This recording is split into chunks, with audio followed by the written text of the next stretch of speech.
का इस नए वीडियो में स्वागत है। प्राचीन मूल्य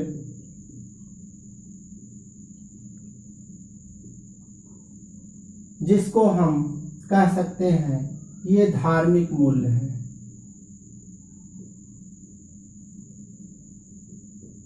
और दूसरा विभाजन है नवीन मूल्य।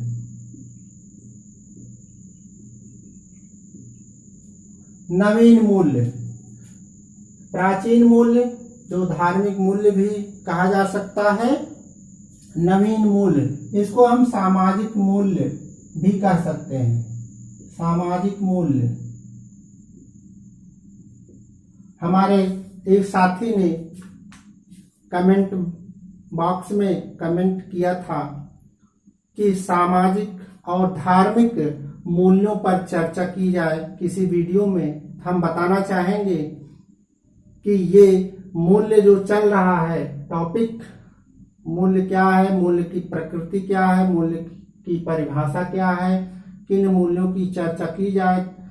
सौंदर्यात्मक मूल्य, आर्थिक मूल्य, सैद्धांतिक मूल्य, सामाजिक, राजनैतिक, धार्मिक मूल्य, ये सब मूल्य कई हैं, वर्गीकृत किया गया है।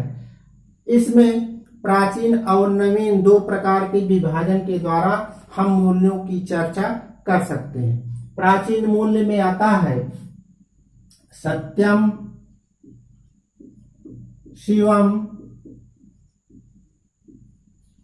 सुंदरम। सत्यम, शिवम, सुंदरम। इसके अलावा हम प्राचीन मूल्यों में रख सकते हैं धर्म, अर्थ, काम, मोक्ष। ये भी हमारे प्राचीन मूल्य हैं। प्राचीन काल में ऋषि मुनियों के द्वारा बताए गए विचार, आदर्श, मूल्य जिसको हम धारण करते हैं उसको हम सत्यम, शिवम, सुंदरम, धर्म, अर्थ, काम, मोक्ष इन प्राचीन मूल्यों में विभाजित कर सकते हैं। इसके बाद अगर नवीन मूल्यों की बात आती है तो नवीन मूल्यों में ये कठिनाई हमारे सामने है कि हम किन मूल्यों को रखें। तो इसमें हम कह सकते हैं कि गांधी जी द्वारा बताए गए एकादश व्रत। एकादश व्रत कौन सा है, इस पे हम चर्चा कर सकते हैं। एकादश व्रत में सबसे पहले हमारे सामने आता है सत्य, दूसरा है अहिंसा, सत्य अहिंसा, तीसरा है अपरिग्रह,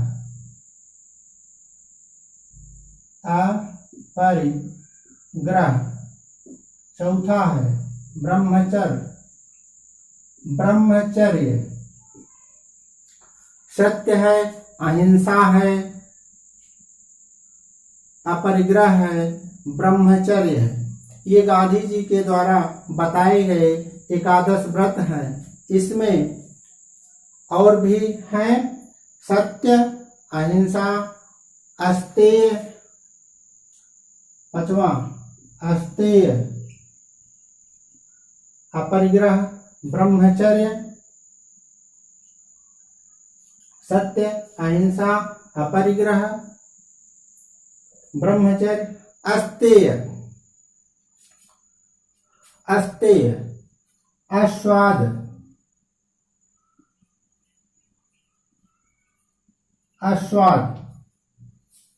आस्वाद,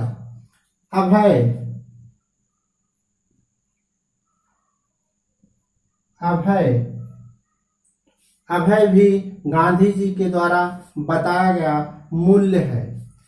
अभय, कायिक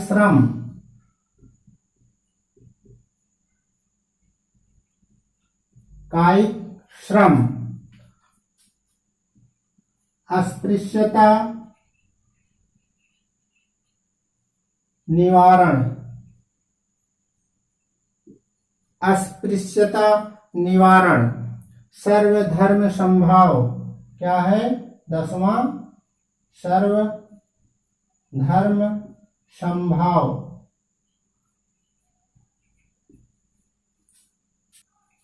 सत्य, अहिंसा, अस्तेय, अपरिग्रह, ब्रह्मचर्य, अस्वाद, अभय, कायिक श्रम, अस्पृश्यता निवारण, सर्वधर्म समभाव। और 11वां है विनम्रता। ये गांधी जी के द्वारा बताए गए एकादश व्रत हैं जिसको हम नवीन मूल्यों में रख सकते हैं। इसके अलावा हम संविधान द्वारा बताए गए 6 जो सिद्धांत हैं उसको भी नवीन मूल्य के रूप में धारण कर सकते हैं। वो कौन से हैं? पहला क्या है? स्वतंत्रता। स्वतंत्रता। दूसरा समानता। तीसरा भातृत्व। स्वतंत्रता, समानता, भातृत्व, न्याय। न्याय। 5वां समाजवाद। 6वां धर्मनिरपेक्षता।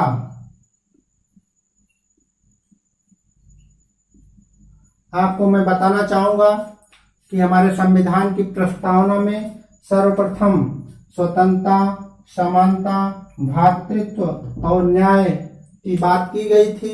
इसके बाद 42वें संविधान संशोधन 1976 में समाजवाद और धर्मनिरपेक्षता ये 2 सिद्धांत और जोड़े गए, तो ये कुल संविधान के 6 सिद्धांत हो गए। नवीन मूल्यों की संकल्पना में हम सत्य, अहिंसा, अपरिग्रह, ब्रह्मचर्य, अस्तेय, अस्वाद, अभय, कायिक श्रम, अस्पृश्यता निवारण, सर्वधर्म समभाव, विनम्रता और इसके साथ ही संविधान के 6 तत्व स्वतंत्रता, समानता, भ्रातृत्व, न्याय, समाजवाद और धर्मनिरपेक्षता, इसको नवीन मूल्यों के रूप में वर्गीकृत कर सकते हैं। और ये कह सकते हैं कि अगर कोई व्यक्ति शुरू के केवल 2 मूल्य सत्य और अहिंसा को ही धारण कर ले, इसी का अच्छे ढंग से पालन कर ले, तो हमारा सब कुछ सही हो सकता है। सभी मूल्यों का पालन अच्छे ढंग से किया जा सकता है। सत्य प्राचीन मूल्य है। सुंदरम शिवम धर्मार्थ काम मोक्ष। सत्य का मतलब होता है, सत्य वह है जो कभी नष्ट नहीं होता है, जो कभी परिवर्तित नहीं होता है, जो आत्मसात किए गए ज्ञान के द्वारा ही हम जान सकते हैं। यह दृश्य जगत नश्वर है, समाप्त हो जाएगा, उसको हम सत्य नहीं मान सकते, बल्कि उसके पीछे छुपी हुई सत्ता जिसके द्वारा यह सृष्टि संचालित होती है, उसको हम सत्य मान सकते हैं। शिवम का अर्थ, शिवम वह है जो हमारे लिए कल्याणकारी है, और जो सत्य होगा वही कल्याणकारी होगा। सुंदरम का मतलब यहाँ पर है जो कभी समाप्त नहीं होता है, उसी में वास्तविक सुंदरता है।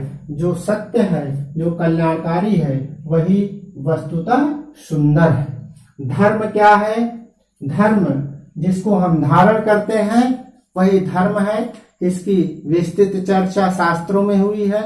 यह ध्री धातु से बना माना जाता है। ध्री धातु, ध्री का मतलब होता है धारण करना। अब बात आती है क्या धारण करें, जिसको हम मूल्य कह सकते हैं। क्या धारण करें? अगर चोरी करते हैं तो वह मूल्य हो सकता है, उसको भी हम धारण करते हैं? नहीं, क्योंकि चोरी करना समाज द्वारा स्वीकृत कार्य नहीं है, समाज मान्यता नहीं देता, इसलिए हम चोरी को धर्म नहीं कर सकते। इसके लिए धारण करने के लिए मनुस्मृति हमको 10 धर्म के लक्षण बताया है। 10 धर्म क्या बताया है? धृति क्षमा दमो अस्तेयम शौचम इंद्रिय निग्रह धीर विद्या सत्यम क्रोध 10वां धर्म लक्षणम। तो ये धर्म के 10 लक्षण हैं जिसको धारण करने की बात की गई है। अर्थ क्या है? अर्थ का मतलब होता है धन। धन कैसे धन? ऐसा धन, धन का विभाजन जिससे कोई ऐसा ना हो कि धन से ही पूरा एकदम लदा हो और दूसरा कोई धन के कारण भूखा मरे, बल्कि ऐसे धनों का विभाजन हो जिससे सबका भरण पोषण अच्छे ढंग से हो सके। ऐसे अर्थ की बात की गई है। इसके बाद काम होता है। काम क्या है? काम का मतलब होता है इच्छा। इच्छा शारीरिक भी होती है, मानसिक भी होती है। ऐसी इच्छाओं की पूर्ति काम में होती है जिससे हमारा शारीरिक उत्थान भी हो और मानसिक उत्थान हो। लेकिन धर्म, अर्थ और काम को अच्छे ढंग से जब तक आप नहीं करते हैं तब तक मोक्ष तक नहीं पहुंच पाते। मोक्ष क्या है? ये अंतिम लक्ष्य होता है पहुंचने का, जीवन का अंतिम उद्देश्य मोक्ष कहा जाता है। मोक्ष वही पा सकता है जो अच्छे से धर्म पूर्वक काम भी किया हो, धर्म पूर्वक अर्थ का संग्रहण भी किया हो और धार्मिक जीवन जिया हो। इसीलिए मोक्ष को कहते हैं परम पुरुषार्थ। क्या कहते हैं? परम पुरुषार्थ। परम पुरुषार्थ, मोक्ष परम पुरुषार्थ कहा जाता है। धर्म, अर्थ, काम, मोक्ष ये 4 पुरुषार्थ माने गए हैं। इन चारों पुरुषार्थ में मोक्ष परम पुरुषार्थ कहा जाता है। प्राचीन काल में हम सत्यम शिवम सुंदरम, धर्म, अर्थ, काम, मोक्ष को ग्रहण करने की बात करते हैं। इसके अलावा ज्ञान, कर्म, भक्ति, योग, इसको साधन के रूप में हम ग्रहण करने की बात करते हैं। ज्ञान, कर्म, भक्ति, योग, इसको भी प्राचीन मूल्य के रूप में माना जा सकता है। ज्ञान, कर्म, भक्ति और योग। इसके अलावा 5 महाव्रत भी बताए गए हैं जिसको हमने गांधी जी के द्वारा 11 महाव्रतों में चर्चा की है। इसके अलावा जो नियम बताए गए हैं वो शौच, संतोष, स्वाध्याय, तप, प्राणिधान, ये 5 नियम बताए गए हैं। शौच, संतोष, स्वाध्याय, तप और प्राणिधान, इसको भी धारण करना मनुष्य का, बालक का, व्यक्ति का कार्य है। ये भी प्राचीन मूल्य है। अतिथियों की सेवा करना, अतिथियों का सम्मान करना, दया करना, करुणा, विनम्रता, देश प्रेम, देशभक्ति, समर्पण, ये सब हमारे प्राचीन मूल्यों की श्रेणी में आते हैं। इन सब को प्राचीन मूल्यों में हमको धारण करने की बात की गई है। इसके अलावा सत्य, सत्य क्या है? हमने बताया कि सत्य वह है जो परिवर्तनशील नहीं होता, जो परिवर्तित नहीं होता है, वही सत्य है। अहिंसा अर्थात किसी को किसी भी प्रकार से परेशान न करना, किसी को गलत दृष्टि से न देखना, ये अहिंसा है। अपरिग्रह, अपरिग्रह का मतलब होता है जरूरत से ज्यादा, आवश्यकता से ज्यादा ग्रहण न करना। ब्रह्मचर्य, स्वच्छता के साथ, ईमानदारी के साथ, सफाई के साथ जीवन व्यतीत करना ब्रह्मचर्य है। अस्तेय, चोरी न करना।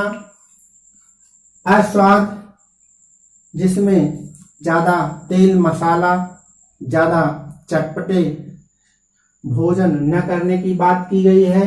अभय, इसमें निर्भय होने की बात, जिससे भय मुक्त वातावरण हो, भय मुक्त व्यक्ति हो, अभय है।